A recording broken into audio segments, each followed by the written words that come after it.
Nouns plural in Spanish is a little bit different than it is in English. In English, mostly we simply add an S to the end of the word. But in Spanish, you'll either add an S or an ES, depending on what letter ends the word. So let's start with words that end in vowels, a, e, I, o, u. If a Spanish noun ends in a vowel, simply add S. For example, la casa, las casas. Very simple.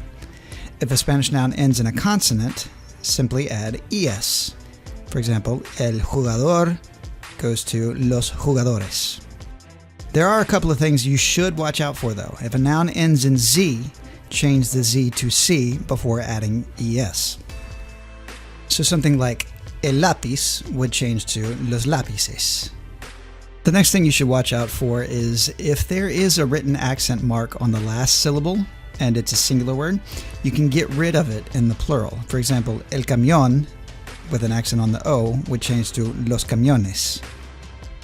And lastly, for compound nouns like sacapuntas or abrelatas, you only make the modifying word plural, not the word itself. Like the definite article, you would make plural.